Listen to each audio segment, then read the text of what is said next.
Nous vous informons que ce programme est déconseillé aux moins de 10 ans. 3 hommes d'influence abusent de leur pouvoir. Ils se croyaient au-dessus des lois. Ils étaient d'une cupidité sans borne et voulaient des choses que les gens ne devraient pas avoir. Pour bâtir un empire, Ils transportaient de la cocaïne et de la marijuana par avion entier. qu'ils vont voir s'effondrer. À la fin, ils se détestaient. Dans l'histoire de Lexington, il n'y a jamais eu une affaire avec autant de drames, de tragédies et de machinations. Des policiers véreux, de la cocaïne et des conspirations. Voilà ce que vous réserve ce numéro de Crime en haute société.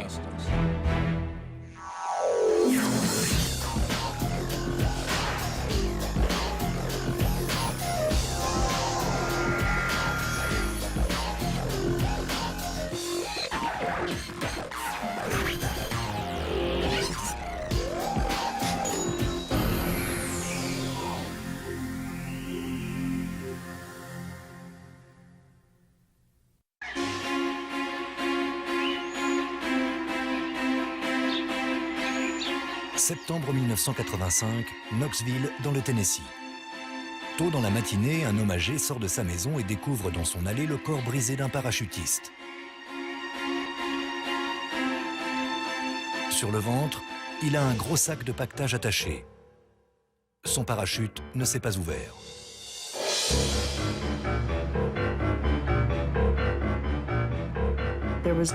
Rien n'indiquait qu'il avait tiré sur la corde pour l'ouvrir.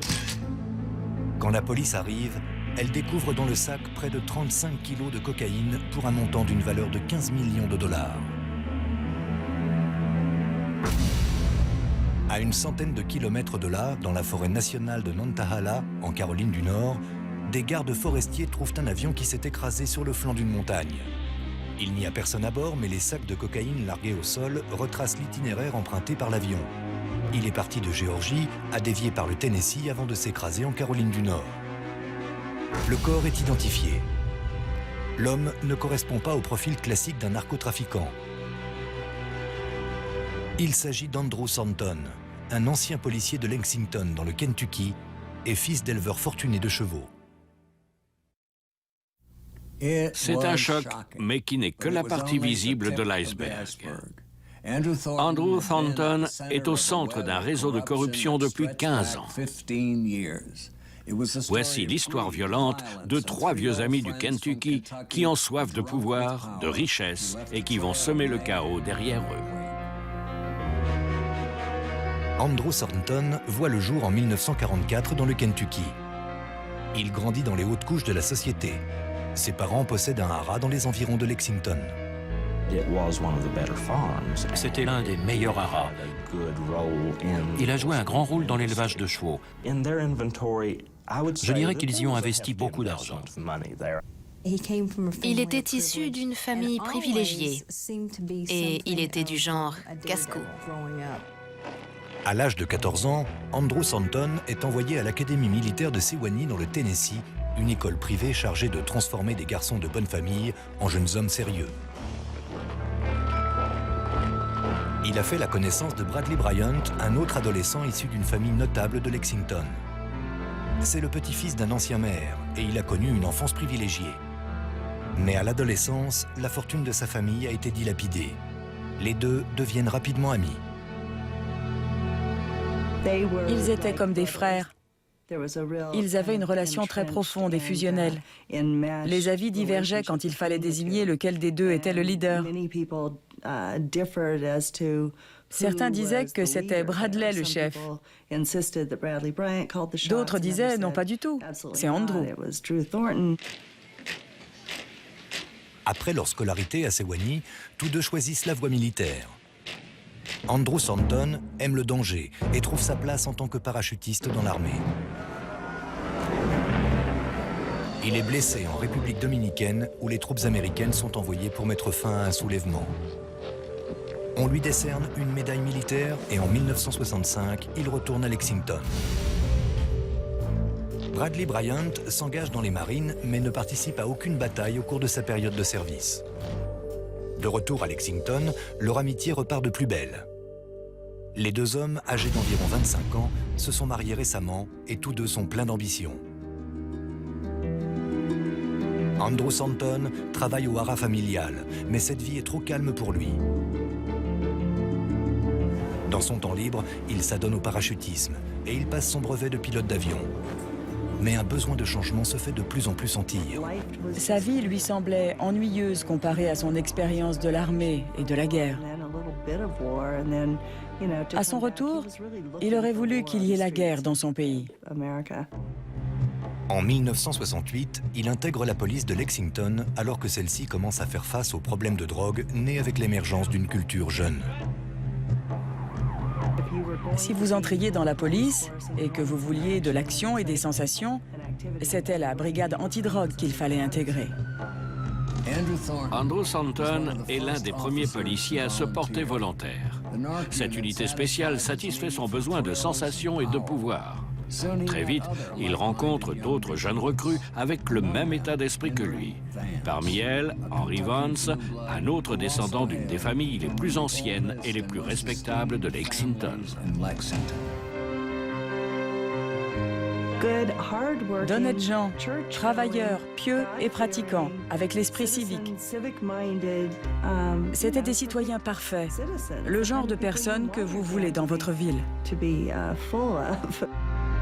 Henry Vance était un élève moyen, mais il se démarquait par son charme, son charisme et ses origines familiales.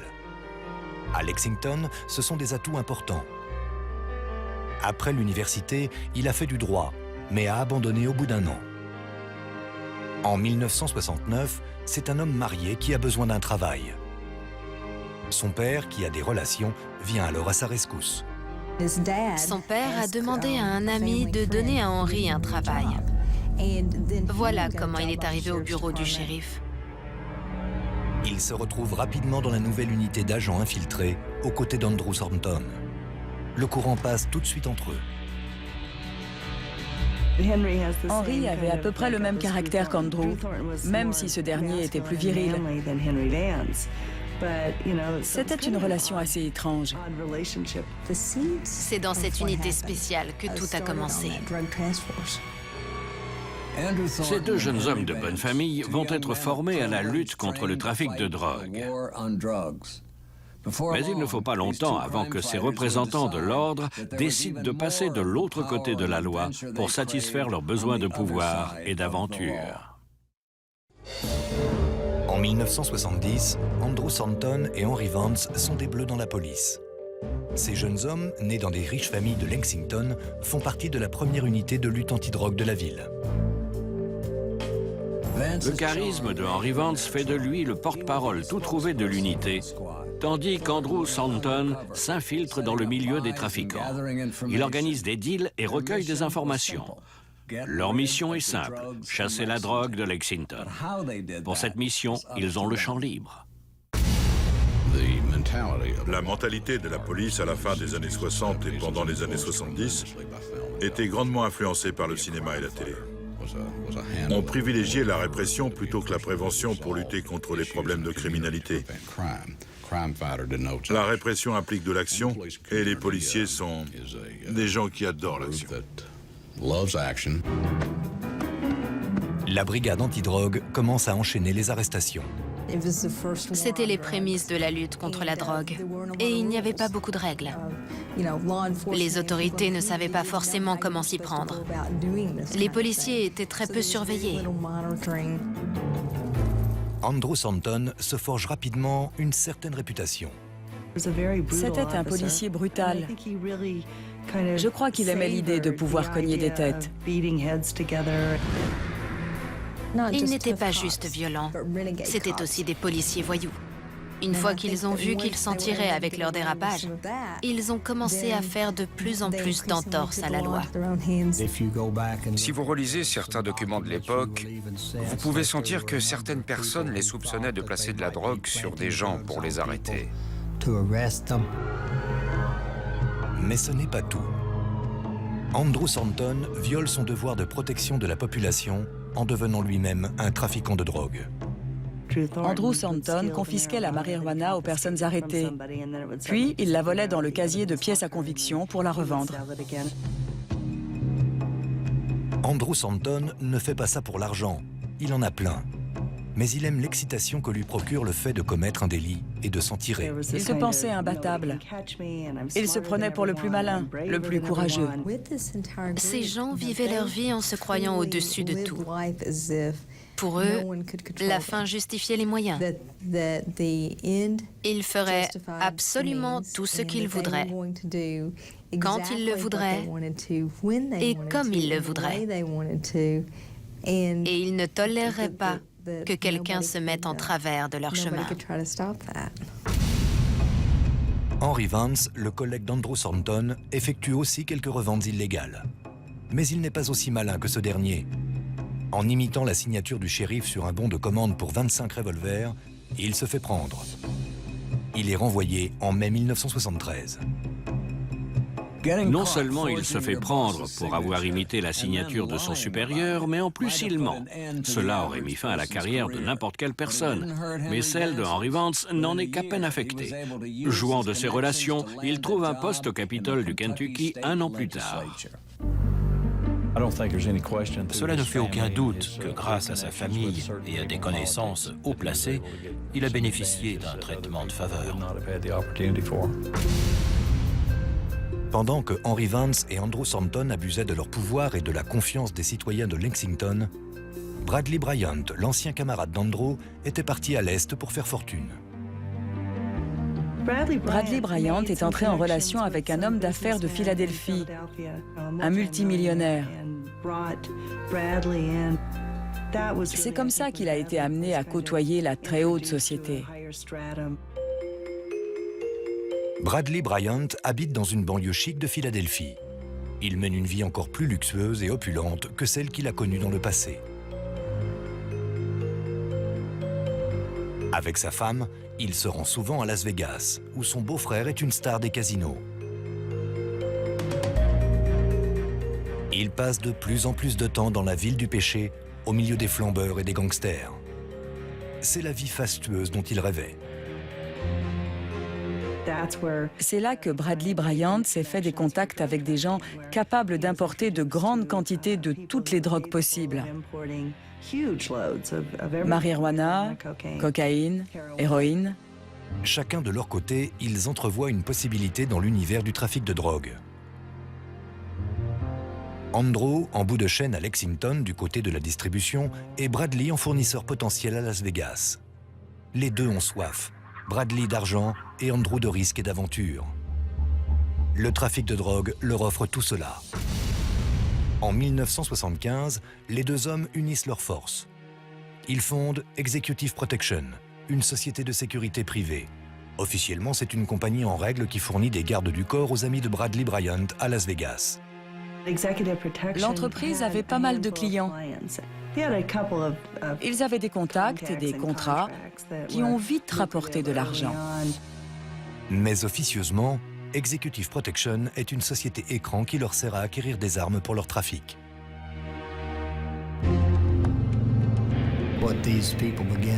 Ils ont commencé à transporter à très grande échelle de la cocaïne et de la marijuana par avion et camion entier. En utilisant leur société comme couverture, Bradley Bryant et Andrew Thornton commencent à mettre en place une vaste opération de trafic de drogue et d'armes qui finira par s'étendre sur 2 continents. Les tonnes de marijuana et de cocaïne importées leur rapporteront des millions de dollars. Et avec l'aide d'amis haut placés, il faudra des années avant que quiconque à Lexington ne découvre le poteau rose. En 1975, Andrew Thornton et Bradley Bryant créent la plus vaste opération de trafic de drogue dans l'histoire du Kentucky. Henry Vance, l'ancien compère d'Andrew à la brigade antidrogue, occupe maintenant un haut poste au Capitole du Kentucky. Andrew Thornton surnomme le trio la compagnie. Bradley est l'homme d'affaires. Il connaissait des gens fortunés, du monde à Vegas, des politiques. Andrew est chargé du transport et de la logistique. Il trouvait des avions, des pistes d'atterrissage pour qu'ils aient un endroit sûr au Kentucky où décharger leur cargaison. Henry Vance est au Capitole du Kentucky où il aurait vent de toute enquête éventuelle. En raison de leur passé, Andrew et Henry avaient beaucoup d'amis, non seulement à la police de Lexington, mais aussi dans d'autres administrations fédérales, et en particulier à la DEA. Leur méthode est simple. Bradley loue de petits avions par l'intermédiaire de leur société écran. Andrew atterrit en pleine nuit dans des endroits reculés du Kentucky pour rencontrer son contact. Il charge ensuite son avion avec des sacs de marijuana et retourne à l'aéroport de Lexington où la drogue est distribuée aux revendeurs. Quand l'avion atterrissait, il y avait des gens pour l'accueillir et décharger l'avion. Ils chargeaient ensuite leur camion avec la marchandise pour la transporter ailleurs. Ils avaient des mécaniciens à disposition pour la maintenance des avions. Ils pouvaient le faire sans être repérés. Aucune procédure n'était prévue pour que les employés de l'aéroport signalent à la police des atterrissages suspects.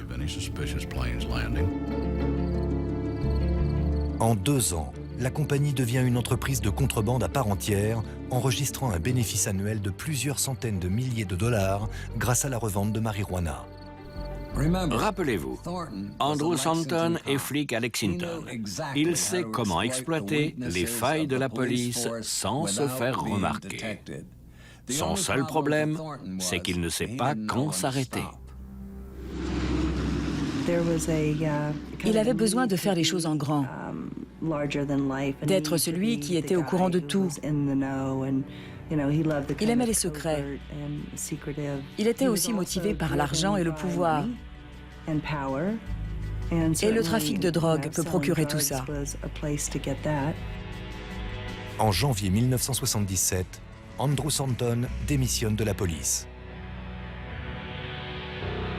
Sa transformation de représentant de l'ordre en narcotrafiquant est maintenant achevée. Il maintient des liens étroits avec Henry Vance, devenu assistant administratif du gouverneur du Kentucky, Julian Carroll. Henry savoure le pouvoir lié à sa fonction. C'était quelqu'un de méchant et de froid. Arrogant serait le meilleur terme pour le décrire. Et pourtant, il travaillait pour le gouverneur, le président de la Chambre des représentants. Il était bien habillé, il présentait bien, jusqu'à ce qu'on discute avec lui. Il conduisait une petite décapotable de luxe grise. Il fréquentait le milieu politique.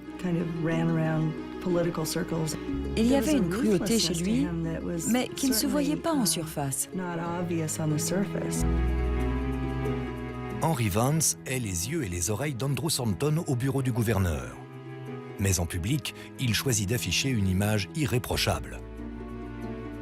On le voit rarement avec son complice et il fait bien. Au printemps 1977, Lexington est en effervescence. Des rumeurs sur Andrew Thornton circulent. Il y est question de chantage, de contrebande et plus inquiétant encore de la disparition d'une jeune femme. Melanie Flynn, 24 ans, était la petite amie de Bill Cannon, un ancien collègue d'Andrew à l'unité antidrogue de Lexington et membre de la compagnie. Un jour, elle a quitté le bureau pour une réunion de famille. Elle a pris la route principale. C'est la dernière fois qu'elle a été vue. Les enquêteurs ont tout de suite envisagé la thèse d'un acte criminel. Elle aurait pu tomber sur des informations au sujet du trafic de drogue. Et de toute évidence, quelqu'un a cherché à l'éliminer. Melanie Flynn a passé beaucoup de temps avec Andrew Thornton et ses associés. C'est assez logique de penser qu'elle a pu entendre des choses qu'elle n'aurait pas dû. On n'a pas retrouvé le corps. J'imagine qu'elle en savait trop à propos des activités d'Andrew Thornton. Elle s'est tout simplement volatilisée, ce qui ne fait que renforcer la réputation d'Andrew Thornton.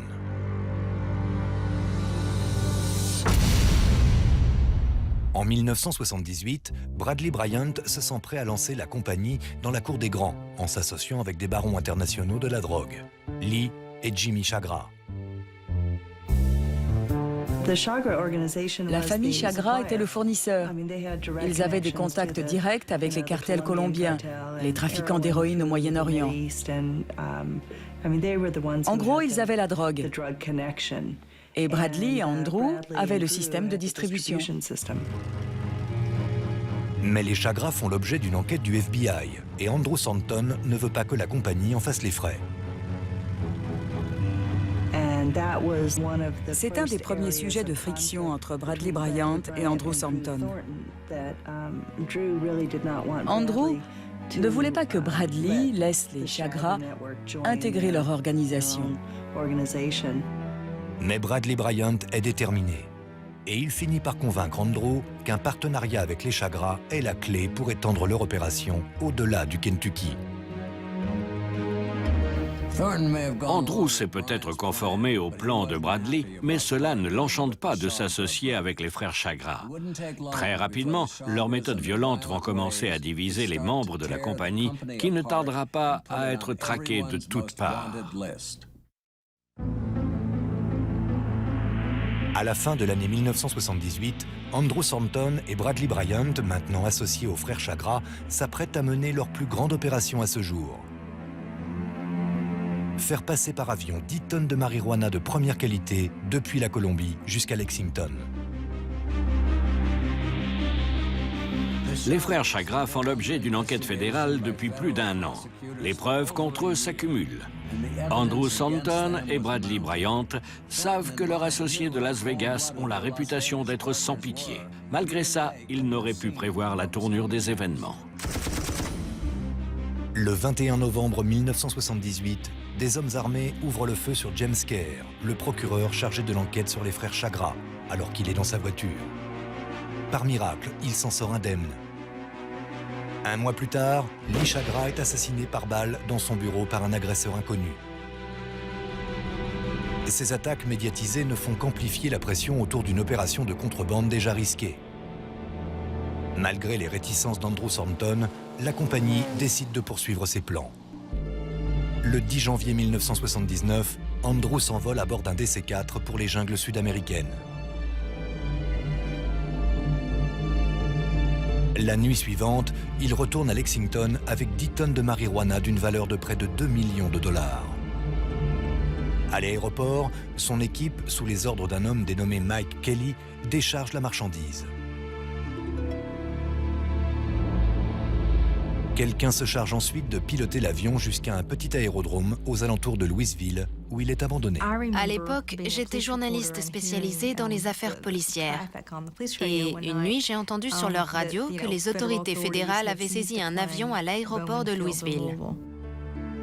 L'appareil est enregistré au nom de Bradley Bryant. À l'intérieur, la police trouve des résidus de marijuana et elle confie le dossier à la DEA, l'administration américaine de lutte contre le trafic de drogue. Mais l'enquête tourne court. La police du Kentucky commence à soupçonner la DEA de protéger la compagnie. On était persuadé qu'Harold Brown, la personne en charge du bureau d'investigation au Kentucky, les protégeait. On a des notes de service de nos enquêteurs disant qu'à chaque fois qu'ils faisaient quelque chose, Harold Brown était derrière eux. Mais Harold Brown a réponse à tout.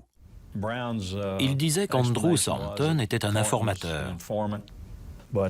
Mais on se posait beaucoup de questions sur leur relation. 1 mois après la saisie de l'avion, Jimmy Chagra est mis en examen pour trafic de drogue à El Paso. Le jour de l'ouverture de son procès, le juge John Wood est abattu d'une balle alors qu'il est sur le point de monter dans sa voiture. C'est devenu la plus grosse affaire criminelle aux États-Unis. Le FBI envoyait des téléx à chaque poste de police, à chaque administration du pays pour tenter de résoudre l'enquête. C'est purement sidérant. C'est la première fois en 100 ans qu'un juge fédéral est assassiné. L'escalade dans l'illégalité de l'organisation Chagra atteint un nouveau sommet et tous les regards commencent à se braquer sur leurs membres et leurs associés, la compagnie y compris. On recevait des informations sur tous les individus soupçonnés dans l'affaire. Partout dans le pays, on suivait des pistes liées de près ou de loin aux Chagras.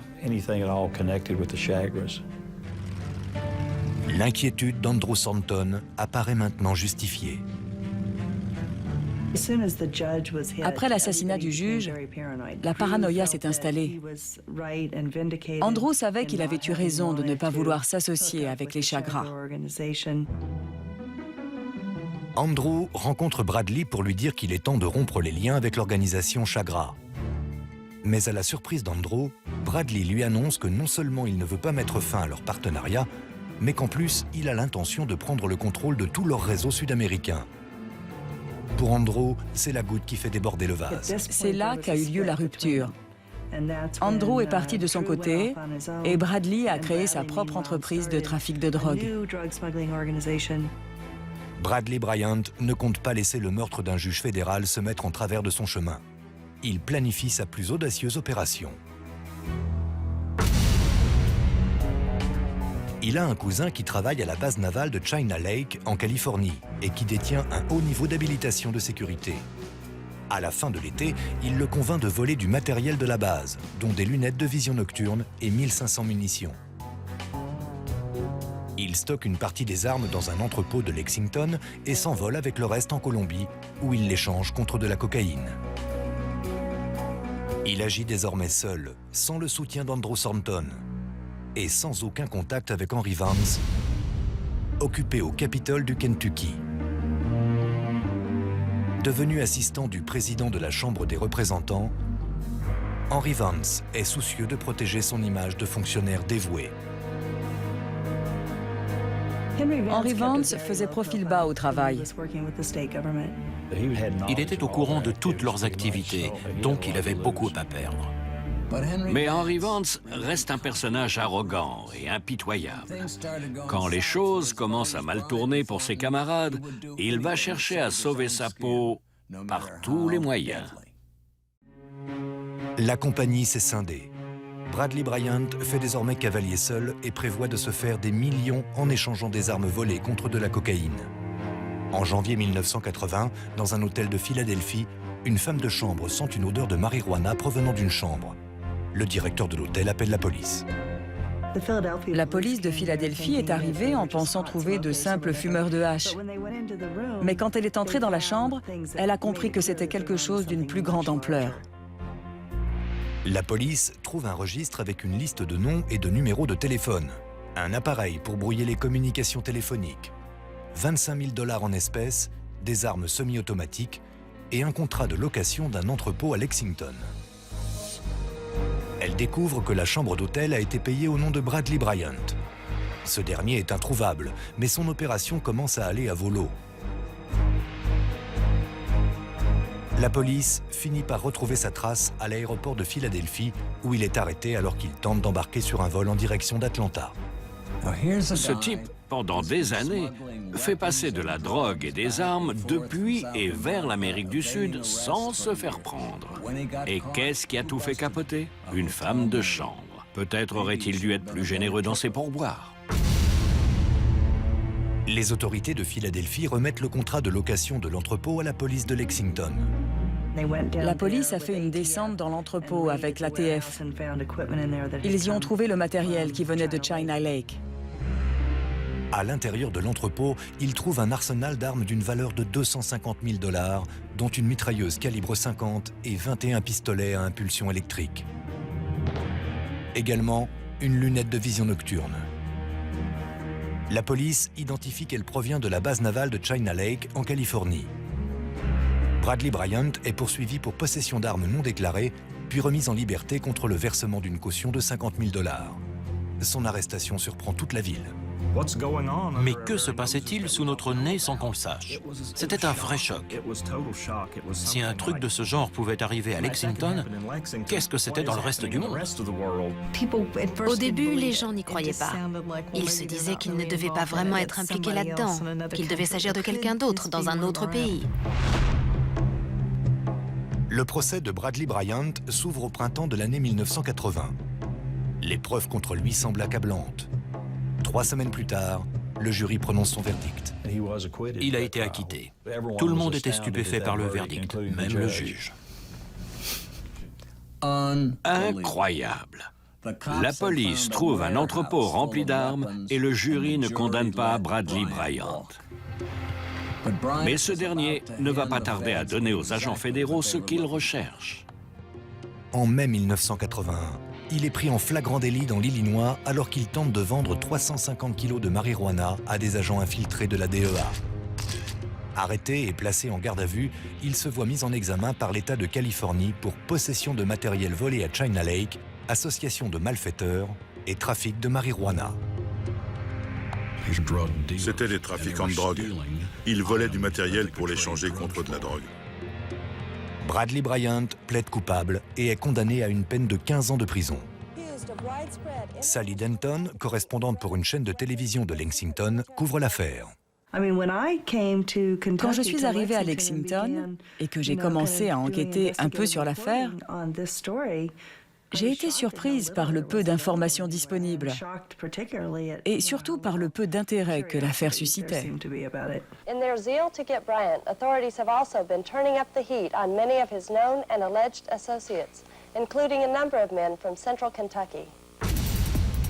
En raison de l'enquête sur Bradley Bryant, Andrew Thornton fait également l'objet de poursuites judiciaires pour association de malfaiteurs, importation et trafic de marijuana. Mais l'ancien policier ne supporte pas l'idée d'être écroué et refuse de laisser un procès décider de son sort. À la fin de l'été 1981, il disparaît. Mais l'affaire s'emballe. The Philadelphia investigation of Bradley Bryant quickly mushroomed as evidence of his involvement with the company surfaced. The infamous paramilitary narcotics group is said to be the largest guns for drugs network ever to be uncovered in the U.S. Tous les jours, toutes les semaines, tous les mois, il y avait une nouvelle révélation sur ce trafic international de drogue et d'armes. On se disait, mais c'est pas vrai, c'est pas possible. Et si? Le piège se resserre de plus en plus, ce qui n'est pas pour rassurer Henry Vance. Il a de bonnes raisons d'avoir peur. Un de ses compères à la compagnie, au courant de ses liens avec Andrew Thornton et Bradley Bryant, est dans le pétrin. Il s'appelle Mike Kelly. Lui aussi a grandi à Lexington. Il était l'expert en électronique de la compagnie et il a déchargé la cargaison de marijuana lors de l'opération de janvier 1979. Mike Kelly était détenu dans une prison de Floride et il risquait une peine très lourde s'il était reconnu coupable d'importation de marijuana. Henry Vance redoutait que Mike passe un accord avec le procureur et crache le morceau sur toutes leurs activités. Le procureur Eugene Berry fait pression sur Mike Kelly pour qu'il révèle le nom de ses complices. Henry Vance a une solution, mais elle nécessite la participation de l'épouse de Mike, Bonnie. Henry a convaincu Bonnie Kelly de se rendre en Floride et de tuer le procureur. Il lui a fourni l'arme du crime et lui a expliqué où et comment tirer sur le procureur. Il lui a dit quoi faire avec l'arme, l'a aidé à préparer un alibi. Il a monté toute l'opération du début à la fin. Elle s'est déguisée. Elle est allée en voiture jusque chez Eugene Berry. C'était le soir. Il regardait la télé avec sa femme. Il a ouvert la porte et elle a tiré sur lui. Le procureur gît au sol, dans une mare de sang. Bonnie Kelly prend la fuite et jette l'arme qu'Henry Vance lui a donnée dans un canal. Elle l'a appelé pour lui dire que c'était fait. Henry Vance prépare même un alibi pour Bonnie. Si on lui demande, elle pourrait dire que Bonnie et lui s'étaient vus la nuit où le procureur a été tué en Floride. Henry Vance, qui est toujours retombé sur ses pieds, se dit qu'ils n'ont aucun souci à se faire. Il se trompe. Les enquêteurs de Floride ont commencé par chercher les personnes qui avaient un intérêt à tuer M. Berry. Ils se sont d'abord penchés sur les associés de Mike Kelly, et ça les a menés à Andrew Thornton et Henry Vance. Ils se sont tout de suite concentrés sur Bonnie Kelly. En creusant bien, cela ne leur a pas pris longtemps de la faire arrêter. Bonnie Kelly est reconnue coupable du meurtre de Eugene Barry et condamnée à l'emprisonnement à perpétuité. Malgré tout, elle refuse de lâcher quelque information que ce soit sur la compagnie ou sur Henry Vance. Henry Vance et les autres opéraient dans le Kentucky, mais leur influence s'étendait au-delà. On attendait que se présente l'occasion de mener une opération constructive. Mais c'était très frustrant de voir qu'ils s'en tiraient. Henry Vance pense qu'il est à l'abri des agents fédéraux. Et Andrew Stanton croit qu'il a été plus malin qu'eux. Depuis 1981, il vole de planque en planque sur le territoire américain. Mais la chance va bientôt tourner. Andrew Stanton, poursuivi pour trafic de drogue, est recherché par la justice. Pendant 6 mois, il réussit à lui échapper en parcourant le pays à bord de son petit avion bimoteur. Mais en janvier 1982, des douaniers interceptent une de ses transmissions radio. La police le cueille dans un aérodrome de Caroline du Nord alors qu'il est en train de faire la révision de son avion. En juin, il est condamné pour association de malfaiteurs et importation de marijuana. Mais sa peine est dérisoire. Il écope de 6 mois de prison avec remise de peine pour bon comportement. Il a fait 5 mois sur les 6 dont il a écopé. Son rapide passage par la case prison ne lui sert pas vraiment de leçon. Au contraire, il profite de cet emprisonnement pour organiser les plus grosses opérations de sa vie. Pour lui, la prison ne représente qu'une pause dans son emploi du temps surchargé. À sa sortie de prison, il a repris le trafic de drogue. C'est là qu'il a commencé à se faire des contacts en Amérique du Sud.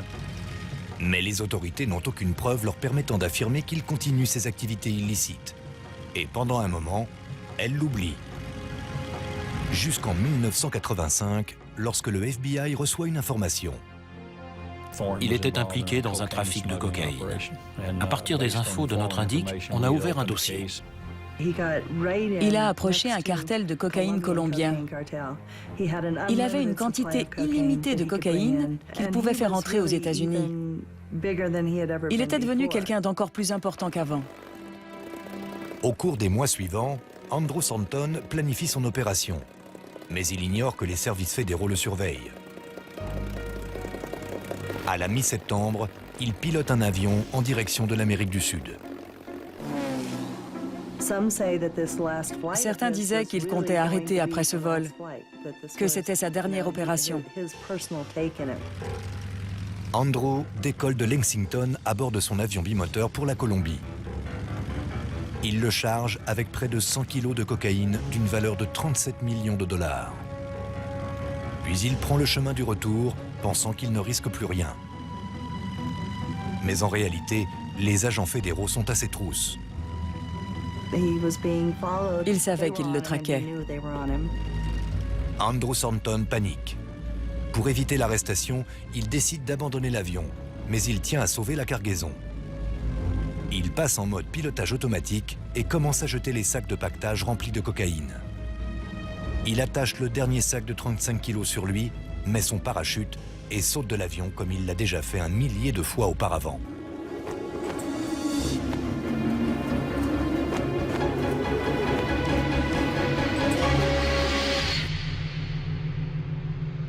Son corps est découvert le lendemain matin dans le Tennessee.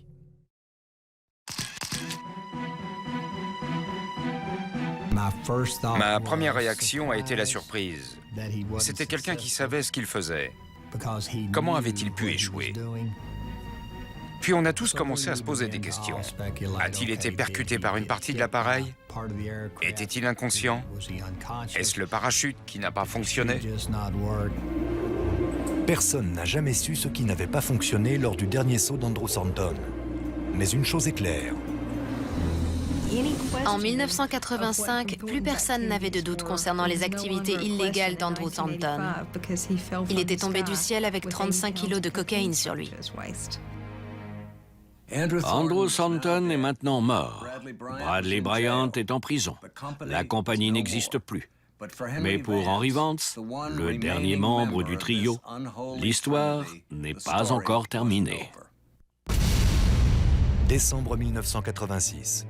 Bonnie Kelly est en prison pour le meurtre de Eugene Barry. L'agent du FBI, Jim Huggins, soupçonne Henry Vance d'avoir commandité cet assassinat et d'avoir fourni l'arme du crime. Le délai de prescription de 5 ans se termine dans quelques semaines. Henry Vance, sous son masque de fonctionnaire dévoué, pourrait bien s'en tirer.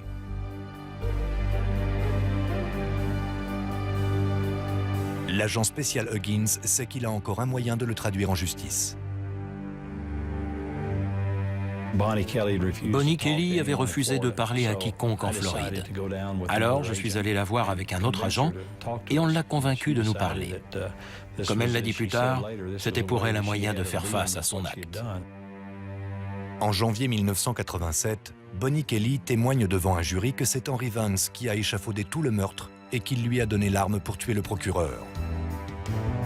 Son témoignage suffit à entamer une procédure judiciaire à l'encontre d'Henry Vance. Mais l'agent Huggins a besoin de l'arme. C'est la pièce à conviction. Or, Bonnie Kelly l'a jetée dans un canal 5 ans plus tôt. Avec l'aide de Bonnie Kelly, nous sommes partis à la recherche de l'arme du crime. Elle nous a emmenés au canal où elle pensait l'avoir jetée la nuit du meurtre.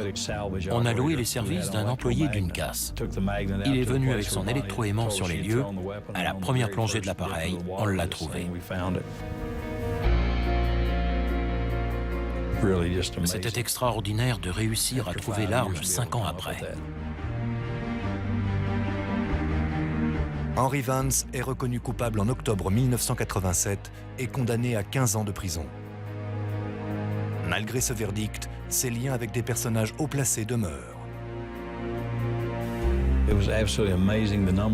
De nombreuses personnalités influentes du Kentucky, l'ancien gouverneur y compris, ont écrit des lettres au juge implorant sa clémence avec Henry Vance, clamant que c'était un pilier pour la communauté, un homme extraordinaire.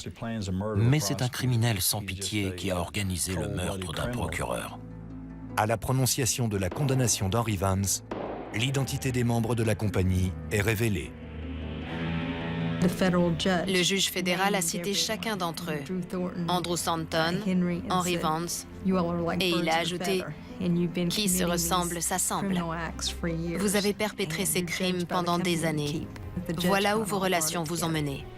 Le plus dangereux dans toute cette affaire de Lexington, c'est que les gens censés protéger la population n'ont pas fait leur travail. Pour conclure, je voudrais dire qu'on a affaire là à un groupe de personnes très privilégiées qui auraient pu avoir tout ce qu'elles voulaient, devenir ce qu'elles voulaient.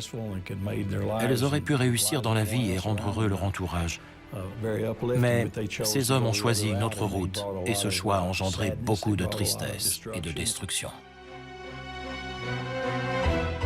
Bradley Bryant et Henry Vance ont purgé leur peine de prison. La fortune d'Andrew Thornton, trafiquant de drogue et d'armes internationales, se chiffrait à seulement 82 000 $ à sa mort. Il a légué le gros de sa fortune à Henry Vance. C'était Dominique Dunn. Merci de nous avoir suivis.